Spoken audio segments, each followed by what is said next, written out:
Este círculo temático debruça-se sobre várias questões de tremenda atualidade, desde a análise dos vícios comuns da organização e de funcionamento dos partidos tradicionais, até eventuais propostas de reforma do sistema eleitoral, como todos sabem, é um sistema profundamente viciado.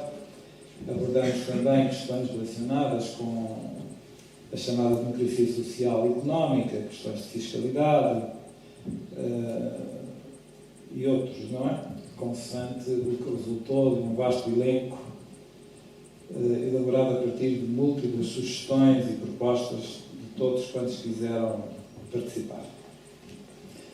Ao contrário do que parece ser habitual nos partidos tradicionais, as coisas têm funcionado a partir das pessoas comuns para as instâncias organizativas ou dirigentes. As coisas não têm acontecido segundo o método tradicional, que consiste em um diretório partidário dar orientações ou diretivas e depois todo o resto do partido funcionar como uma simples caixa de ressonância.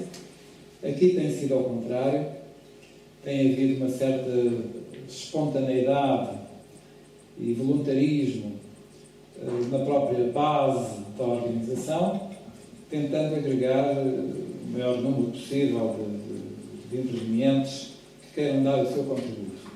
Por outras palavras, tem sido um partido que, nos seus próprios dizeres e proclamações, tem tentado ser aberto aos cidadãos comuns e agir em consonância com eles. O que no nosso panorama político não deixa de ser uma grande novidade. Mesmo em relação aos chamados partidos da esquerda mais radical, sabemos que o espírito não é esse. Existe sempre uma enorme rigidez, um certo anquilosamento de ideias e de atitudes, e de dogmas e de posições ideológicas, que normalmente criam grandes dificuldades ao próprio debate, ao diálogo, e maiores dificuldades ainda quando se trata de construir um programa de ação ou de alinhavar ideias para fazer algo no campo pragmático. Este partido, pelo contrário, cativou-me também pelo facto de, desde o início, se assumir como um partido pragmático, pretende fazer coisas, pretende intervir na vida política, sem se limitar a ser um mero partido de protesto, porque disso já temos em quantidade abundante, não é? E sem grande relevância na vida política prática. E dessa vontade de fazer coisas nasceu um espírito bastante construtivo de começar por procurar contributos em termos de ideias e iniciativas, procurar consensos e, a partir daí, avançar para ideias programáticas.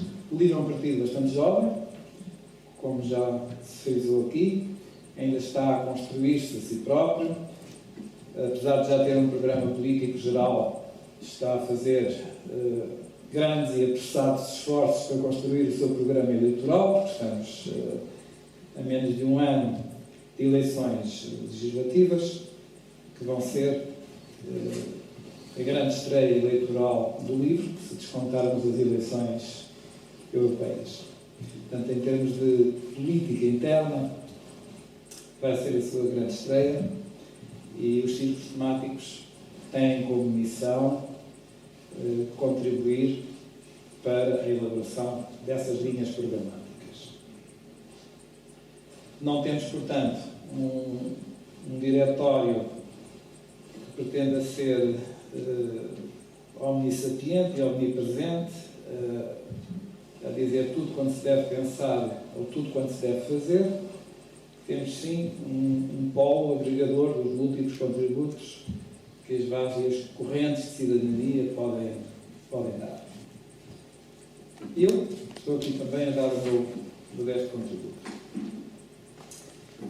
Um dos temas a que vamos dar enfoque hoje é o do combate à corrupção. É um tema que dá pano para mangas. Todos sabem que a sociedade portuguesa padece de vários males, os diagnósticos variam, e varia sobretudo a primazia ou a importância que se dá a cada um desses males. Há quem diga que o pior deles todos é a crise de dívida em que nos afundamos, outros dizem que é a incompetência governativa, outros farão outras análises ainda mais divergentes. Mas em qualquer patologia, e aqui trata-se de discutir patologias sociais, há a causa e há os efeitos. Muitos dos problemas de que padece a sociedade portuguesa contemporânea são efeitos, em larga medida, de uma causa comum. E essa causa comum chama-se corrupção. Contrariamente a uma ideia muito difundida, a corrupção não se encontra alcandourada só nos patamares mais elevados da sociedade, nas grandes empresas, nas instâncias diretivas dos partidos, ou em qualquer outro órgãos decisores do topo. Pelo contrário, nós cidadãos comuns temos com certeza consciência de que somos uma sociedade bastante apodrecida, uma sociedade doente, minada por uma certa corrupção latente ou manifesta até à própria medula, evidentemente com diferentes graus de gravidade, mas omnipresente. Isso tem raízes históricas e culturais. Por alguma razão, os países do centro e do norte da Europa nos designam depreciativamente por piques, a nós, os povos mediterrâneos, e essa razão é que, de facto, os povos ditos mediterrâneos têm demonstrado ao longo do tempo uma maior propensão para fenómenos endémicos de corrupção. Não é que ela não existe em toda a parte, não é? Trata-se de uma questão de densidade, de intensidade, de frequência. Na nossa cultura nacional, a corrupção é um ingrediente normal. Tão normal que nos habituamos a ela, como em todos os fenómenos de habituação, acabamos por perder a sensibilidade e os próprios anticorpos a essa corrupção.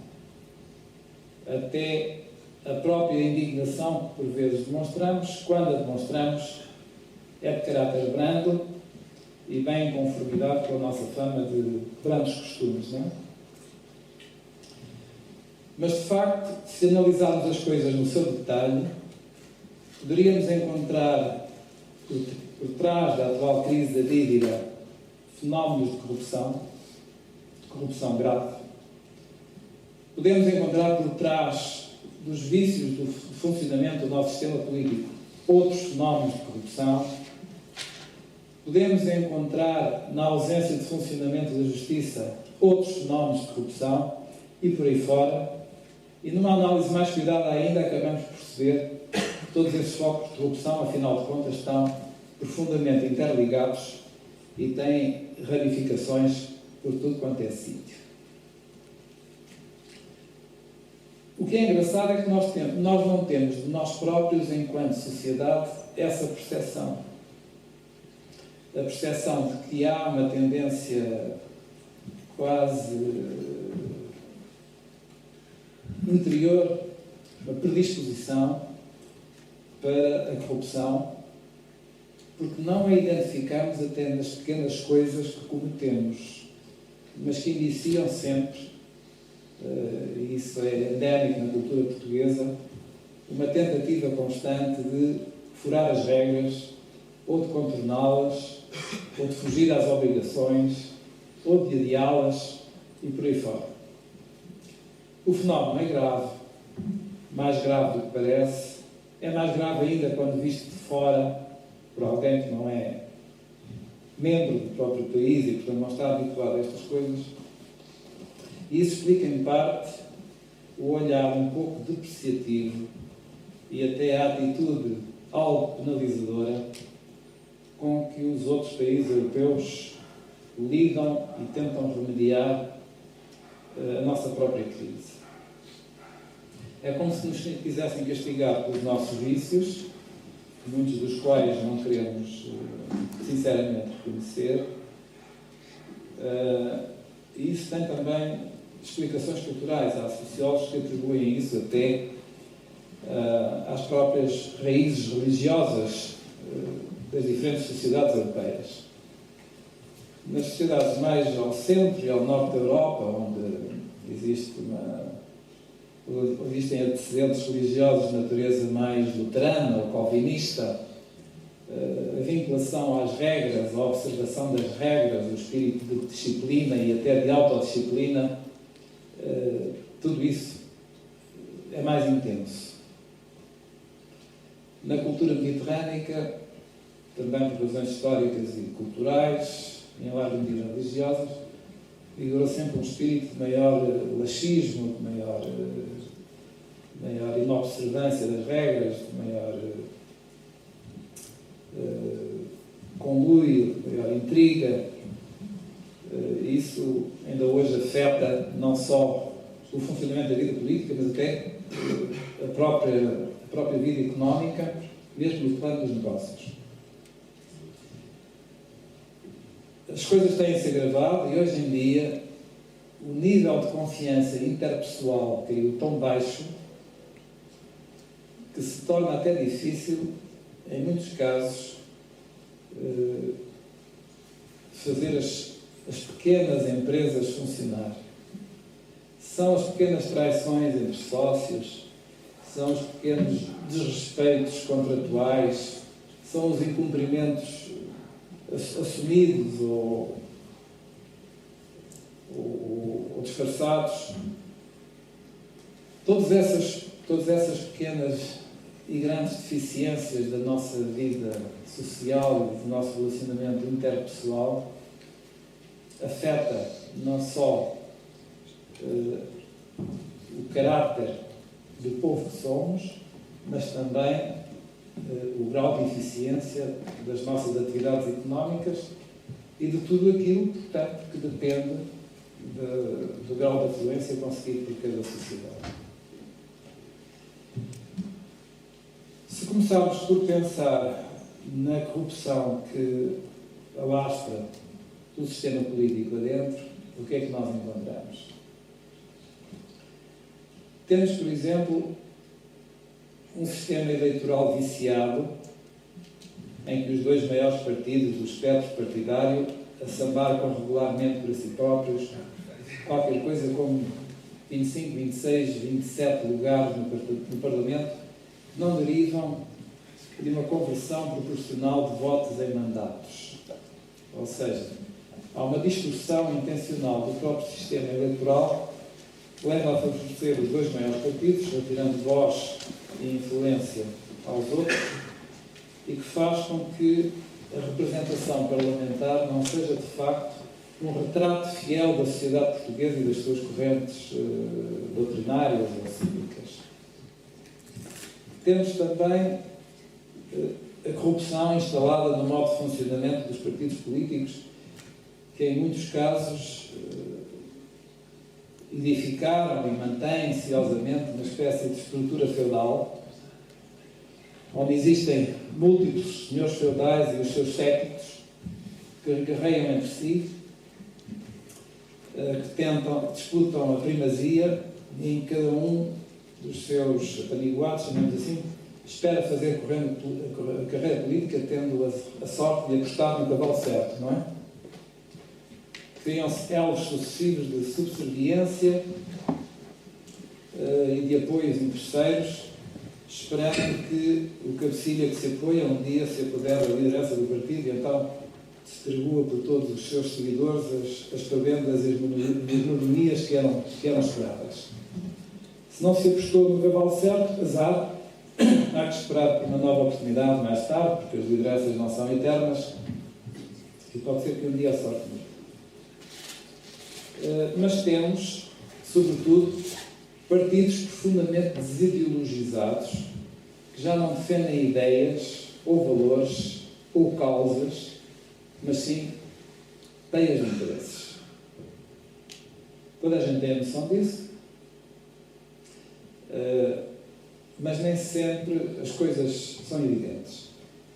O que sobra das antigas ideologias tornou-se uma espécie de estandarte publicitário que que serve como que para demarcar terreno, mas quando se chega realmente ao poder, já não é necessário respeitar essas sobras de ideologia, não é preciso respeitar os compromissos, não é preciso respeitar as promessas, nem o nosso sistema político a isso obriga. É possível conquistar o poder com determinadas promessas no programa eleitoral, assumir o poder e fazer exatamente o contrário logo após se tomar posse. Isso, aliás, aconteceu, todos o sabemos, com pelo menos os 3 governos anteriores, não é? A corrupção, portanto, alastra, sem que a sociedade portuguesa saiba como fazer frente, ou como evitá-la, ou como erradicá-la. Pelo que temos visto até aqui, não é de esperar que a iniciativa da cura parta das próprias instituições governativas, ou das cúpulas partidárias, ou dos órgãos representativos que era suposto pôr em ordem e moralidade no país. O que sobra, portanto, é que aos poucos se vá verificando uma certa alteração, uma certa mudança de mentalidades no país, que vão brotando correntes cívicas e até novas iniciativas partidárias que vejam as coisas de outro modo e tentem fazer algo que, de modo concreto e pragmático, possa alterar a sociedade para melhor, a governação para melhor e os resultados dela também para melhor. É isso que tentamos discutir nesses círculos temáticos. Por vezes surgem divergências profundas, mas o espírito é mesmo de procurar consenso, de tentar acertar agulhas, procurar traduzir em propostas práticas o descontentamento difuso que existe, com a esperança de que seja possível uma grande renovação do panorama político português.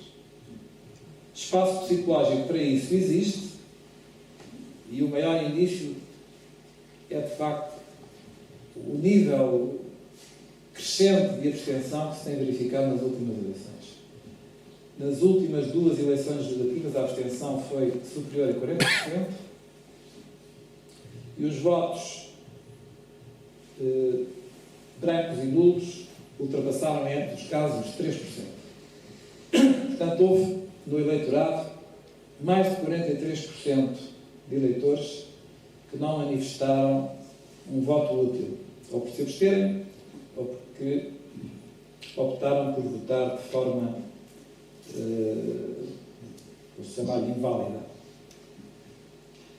Isto mostra que há descontentamento. Não é?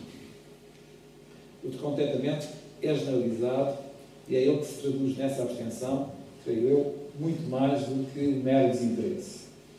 Num país que tem os problemas que tem o nosso e da gravidade que eles têm, não é de querer que haja, na maioria das pessoas, um desinteresse pela política. O que existe, de facto, é uma enorme descrença na política. E é essa descrença que se traduz na convicção de que já não vale a pena votar, os partidos têm lideranças diferentes e nomes diferentes e invocações ideológicas diferentes, mas depois, no exercício do poder, parecem-se demasiado. E quando digo demasiado, estou a referir precisamente aos aspectos negativos da governação que todos conhecemos. A infidelidade aos princípios, a conivência com as redes de interesses, o oportunismo generalizado, a falta de ética e tudo mais que os jornais fazem eco todos os dias. Não passa um dia em que não haja algum jornal a anunciar mais um escândalo, mais uma batota, mais um caso de nepotismo, mais um caso de sobreposição dos interesses particulares ao interesse público, mesmo nas instituições que deviam existir unicamente em função desse interesse público. Tudo isto nos permite concluir que, se o país não arranja maneira de mudar de agulha, ao ritmo de degradação a que as coisas têm acontecendo, o nosso panorama é negro. Ele já é bastante acinzentado, não é? Mas existe talvez ainda uma hipótese de, em tempo útil, conseguirmos inverter o rumo das coisas. Se não o conseguirmos fazer, em poucos anos, a degradação do tecido social e do tecido económico será de tal ordem que só com enorme imaginação se poderão inventar remédios, ou sequer propor remédios. Nós sabemos que hoje em dia uma parte dos remédios para os nossos problemas já não está na nossa mão, porque abdicámos de largas fatias de soberania em favor das instâncias europeias.